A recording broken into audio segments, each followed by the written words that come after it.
Today we're embarking on a brand new Power Macintosh build, and I think this is going to be one of the most exciting builds that we've ever done on the channel, because we're going to take a rare 90s Macintosh clone and upgrade it to absolutely ludicrous levels. This is a Power Computing PowerWave 604150, a high-end Macintosh clone from 1995. That's right, this otherwise unassuming 90s beige box is actually built to run macOS. But aside from being powerful, for the time, this thing is almost infinitely expandable. And are we ever going to put that expandability to the test? We're going to throw in every conceivable upgrade and expansion we can find to see just how modern we can make this machine. I mean, I know this sounds crazy, but could we even get this thing to play Minecraft? Well, buckle up, because this is episode 1 in a whole series we'll be doing to try and build up this machine to the most extreme spec possible. So stay tuned.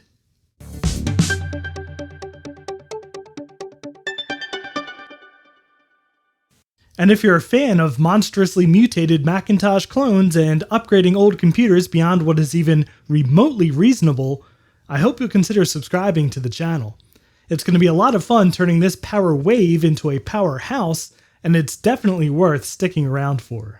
Now, before we get into this wonderful pile of upgrades that we have planned, let's first talk a little bit about this machine and its kind of funny place in the history of the Macintosh. These power computing clones are a relic from the darkest days of Apple, when they licensed macOS to third-party computer makers in a desperate bid for market share. It was a huge departure from the norm for Apple, who until then had ferociously guarded macOS from running on anything but a real Mac, much like they do today.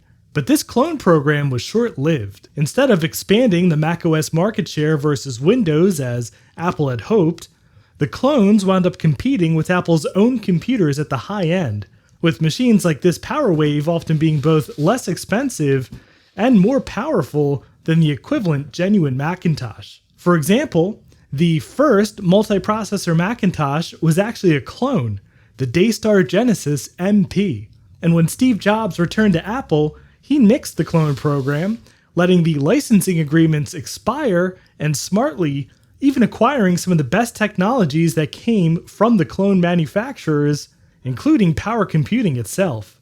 Thus, the Power Mac clone era really only lasted from 1995 to 1998, and nice examples of machines are getting harder to find, especially since many of them resemble old dime-a-dozen 90s PCs, hiding their specialness and rarity on the inside. In fact, longtime viewers of the channel might remember another clone we've tinkered with, the UMac SuperMac S900, an incredibly powerful clone built into the same generic case as the absolutely pedestrian Dell Dimension 4100. And we'll be revisiting that UMax in the near future, so I hope you'll stick around for that. And if you're interested in learning more about these clones, I'll link a couple videos in the description below, including one from RMC and also one from Steve Mac84, good friend of the channel, because it really goes deep. And speaking of interesting design choices, the sponsor of today's video, PCBWay, has just launched their 4th PCB design contest. In partnership with Mouser Electronics, the 4th annual PCBWay design contest is open for participants now, running from August 9th to November 30th, 2021. This year's 2 main themes are Internet of Things, such as home automation and wearables, and robotics, including stuff like smart cars, drones, and other automation. Every accepted participant gets an ESP32 dev board as a reward, and there are cash and tech prizes for first, second, third, and 10 popular design winners.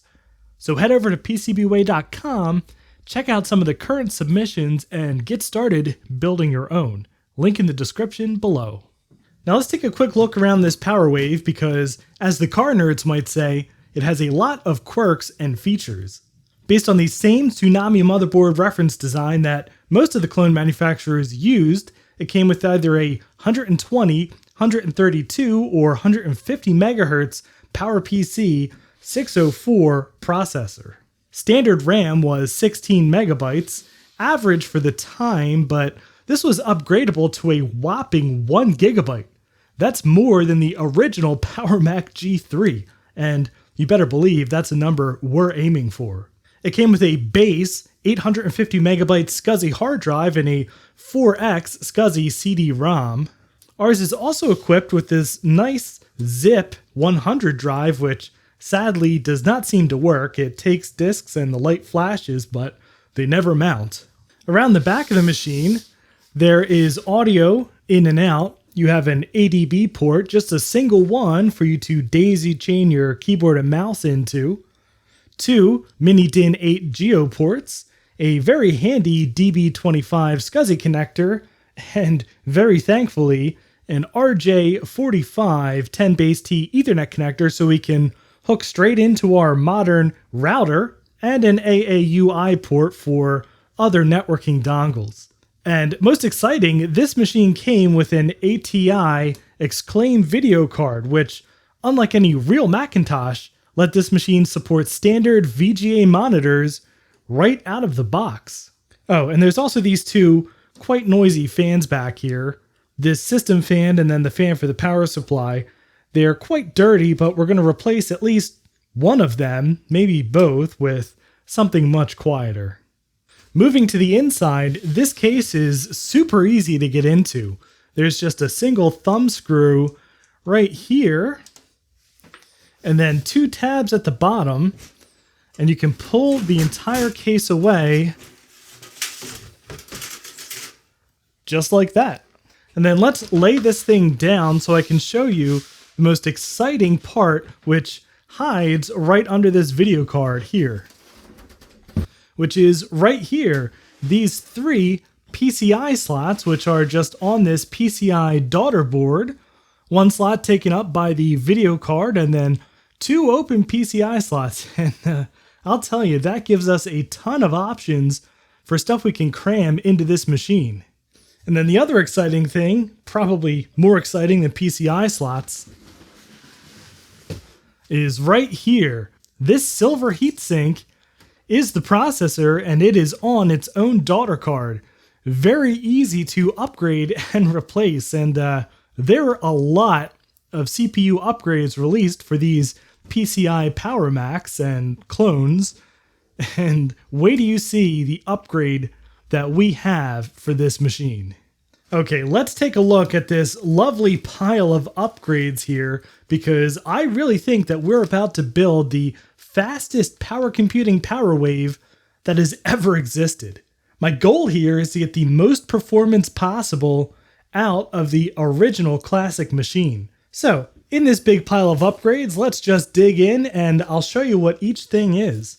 First, since this is a SCSI machine, we have a SCSI to SD, and this is version 5.2, and we also have its corresponding nice white front case panel thing.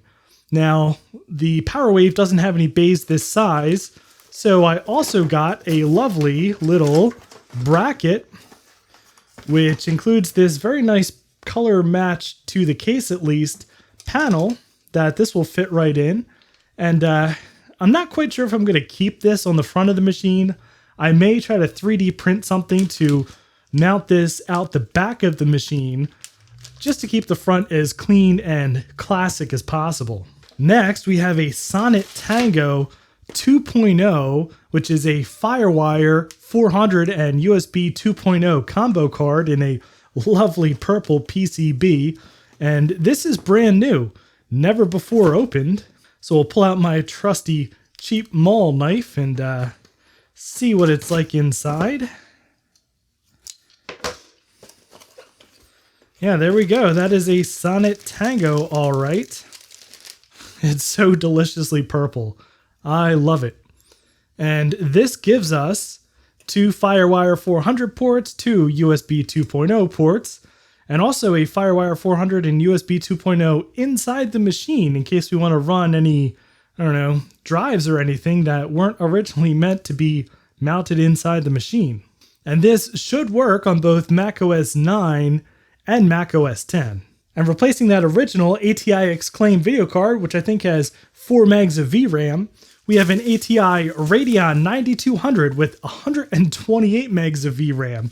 So this is probably the fastest possible PCI video card that can natively work inside one of these Power Macs. And this should work fine in both macOS 9 and macOS 10. Rounding out the PCI slots is something totally bonkers. This is a SATA card for PCI, which has been flashed, and it should work on both macOS 9 and macOS 10. And actually, I just noticed it's lost one of its SATA ports here, at least the plastic, but well, that's fine. We only need one SATA port. But I have had some problems in the past with these generic PCI SATA cards flashed to work in Mac. They generally work just fine in macOS 10, but macOS 9 is a bit more finicky, and I'll link to a video here where we had some problems like that when we built the world's fastest PowerMac G4 mirror drive doors. And now, the absolute star of the show, possibly one of the rarest production upgrade cards for Power Macs ever made. This is an unused, new old stock, 1 gigahertz G4 upgrade card made by Sonnet. And this has never been opened.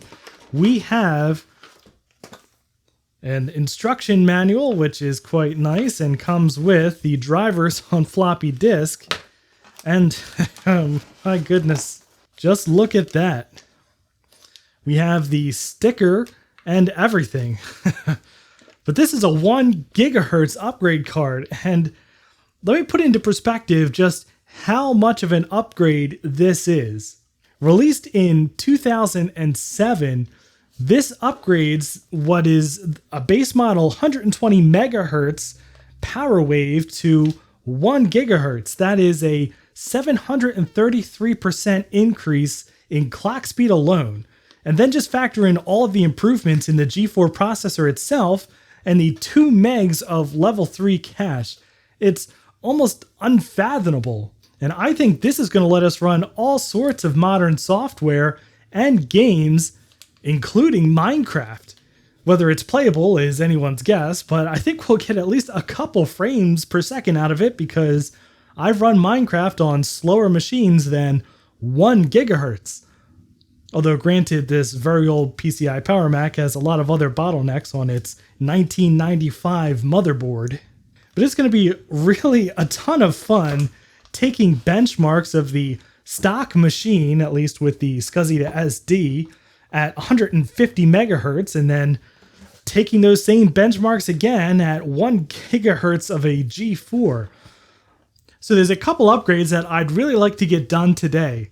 The first one is, well, not really an upgrade so much, but I'd like to take some of this stuff out and hit it with these anti-static brushes because there is quite a lot of dust in there. I'd also definitely like to set up our SCSI to SD because although there is this working SCSI hard drive in here, it's full of somebody else's files. This machine, it turns out, was once used in a lab, at least judging from the DNA software that's installed on here.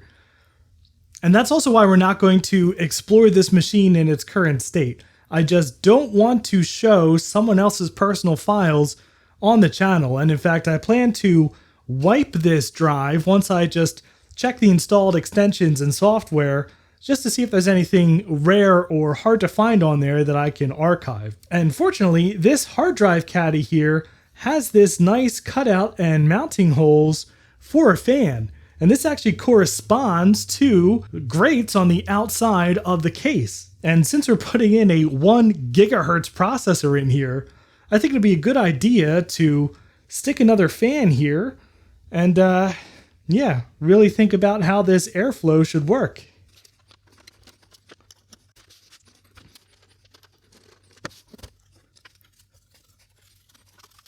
I love how this hard drive cage just comes off with one screw here, and then it kind of rotates out. How cool is that?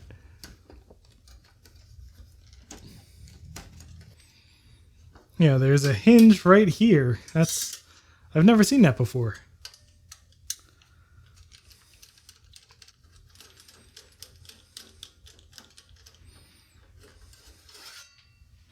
And then, yeah, you can just fit an 80mm fan right in there. That's pretty sweet. But let's focus on this fan here because it is loud as all heck. And it's, again, just an 80mm 3-pin 12-volt fan, so you know what we're going to stick in there. Now, to get the drive cage out, I think we actually have to take this whole front case off, which should just be a matter of a number of tabs.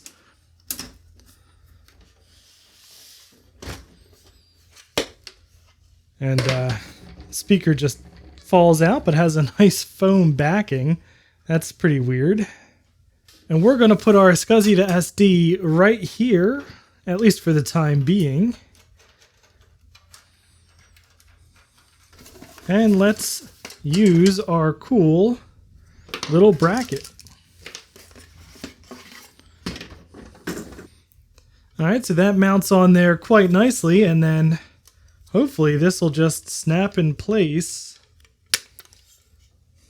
Hey, there we go. Not too shabby. Alright, so I see one issue here. These other drives are on sleds. And I don't have any spare sleds for this to attach to, so it's not going to snap in place. So I think, unfortunately, what I'm going to have to do is sacrifice this non-working zip drive, at least until I can find or fashion some more of these sleds here in order to mount this securely.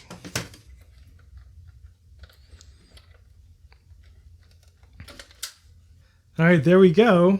Brackets in place, and now we can just slide it on in. Okay, so I've got this back together, and yeah, I think that looks pretty good. This is a pretty good color match for the rest of the case. So I think it's time to fire this thing up, and we're gonna need a monitor. I decided I didn't want to go with just any old LCD monitor, so instead, I got this.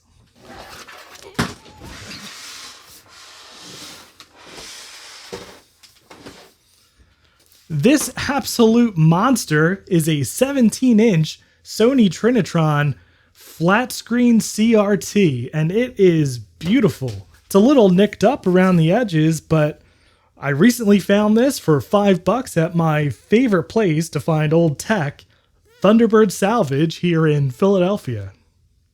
Okay, so I've scrounged up a 16GB SanDisk SD card that we can use for our boot drive. But before we do, we actually have to configure the SCSI to SD a little bit to take advantage of it. And to do so, we're going to use the SCSI to SD utility and connect my MacBook Pro up to this little micro USB port here on the front of the device, which is for programming the SCSI to SD.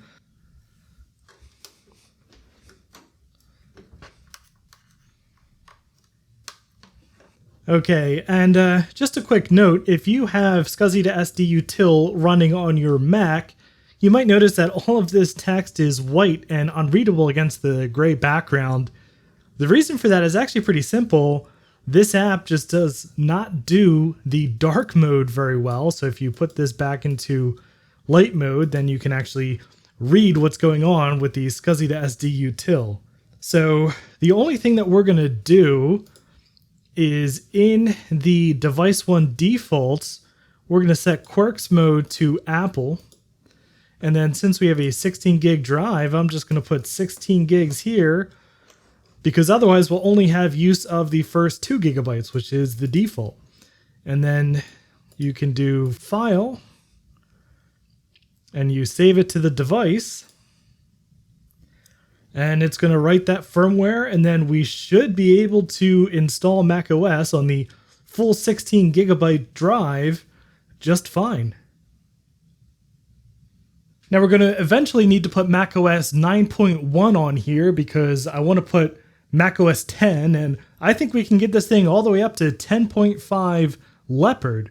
But before we do that, I think it would be fun to install the original macOS System 8 Power Computing Restore Disk, which is actually really interesting because technically this disk should not exist.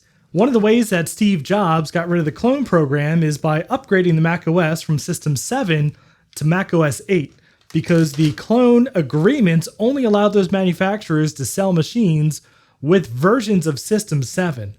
So by upgrading to macOS 8, all of those agreements were null and void for the current macOS. However, 2 of the clone manufacturers actually did ship macOS 8. Umax, which got a special extended agreement with Apple, and Power Computing.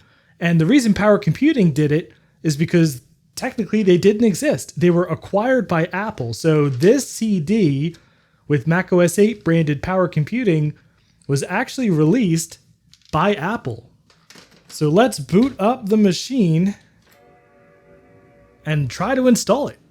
All right, so we are booted into the install CD. And I just gotta say, this Trinitron monitor looks awesome. It is bright, vibrant, and sharp. And one thing to note is off screen, I did initialize the SD card with the patched version of Mac HD Setup, which I'll link below if I can remember, but it's available on the Macintosh Garden, and it's needed to format third-party or non-Apple hard drives. So on the CD here, we have System Software Installers, which contains the Power Computing macOS install, and also, interestingly, a draggable system folder and a net install. We also have PCC bundled software, which has, I guess, a couple things that Power Computing had deals to distribute, including ClarisWorks and a bunch of fonts. And we have utilities from Power Computing, which has a whole bunch of stuff for various Power Computing machines, including even zip jazz drive, installers, and modem stuff. We have folders for Power Center Pro and Power Base only. Oh, and PCC desktop pictures. Not exactly a utility, but I guess that's pretty cool. So yeah, let's jump cut to the installation being complete. All right, so it looks like we have a pretty bog standard install of macOS 8.0. Didn't install any special PCC stuff by default. So I think what I'm going to do now is install a couple of these drivers, like the Zip Jazz Drive driver, and then I'm going to upgrade this to macOS 9.1 to get us ready for next week's video. And next week's video is going to be all about this bonkers G4 1 gigahertz upgrade card. So I really hope you'll stick around for this. It's going to be totally crazy, and I still can't believe that I have this thing new in the box, never used, even with the sticker. But that'll do it for this video. If you enjoyed it, I'd appreciate a thumbs up, and if you'd like to see more crazy Macintosh upgrade shenanigans like this, please subscribe down below, and thank you very much for watching. And a special thanks to Chris Allegretta, Tom, Stig124, Justin D. Morgan, Chris Calderon, and Greg from Hurricane Mods, who are my highest tiered patrons, and all of my Patreon supporters for helping to make these videos possible.